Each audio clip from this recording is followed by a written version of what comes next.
nói rằng trời đẹp xanh như em với anh. Này người yêu em thương mến ơi, anh hãy yêu màu xanh. Mà nếu có lỡ duyên ta sao chẳng thành, vì em ra đi trước anh. Này người yêu khi anh nhớ em, hãy ngước lên trời xanh. Mình đã gửi con tim qua phong thư màu xanh, mình đã ước cho duyên đôi ta vẫn hoài xanh.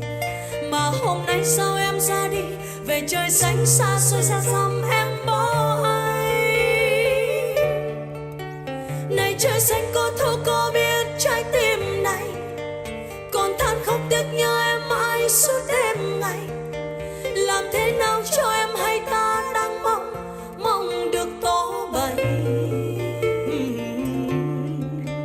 Đời đau nhói khi cây khô thương lá xa cành, buồn theo dấu khi cơn đau mãi vẫn chưa lành. Người dấu yêu em đau không em khi ta nay đã rời tay.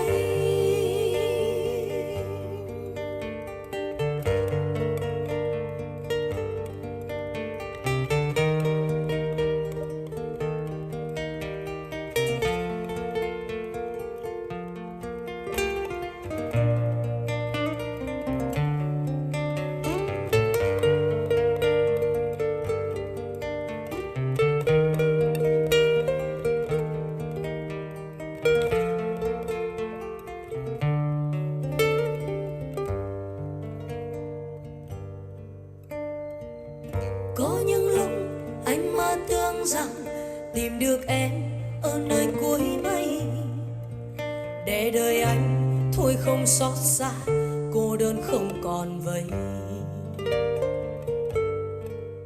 Đừng khóc nước khi con tim không còn xanh, đừng nhớ nước khi đêm đen kéo đến thật nhanh.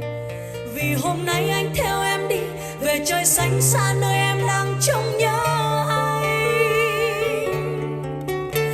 Trời xanh có thấu có biết trái tim này, còn than khóc tiếc nhớ em mãi suốt đêm ngày.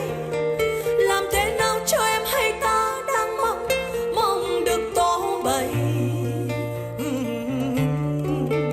Đời đau nhói khi cây khô thương lá xa cành, buồn theo dấu khi cơn đau mãi vẫn chưa lành. Người dấu yêu em đau không em khi ta tay đã rời tay. Trời xanh có thấu có biết trái tim này, còn than khóc tiếc nhớ em mãi suốt đêm ngày. Làm thế nào cho em hay ta đang mong được tỏ bày. Đời đau nhói khi cây khô thương lá xa cành, buồn theo dấu khi cơn đau mãi vẫn chưa lành. Người dấu yêu em đau không em khi ta tay đã rời tay. Người dấu yêu em đau không em khi ta tay đã rời tay.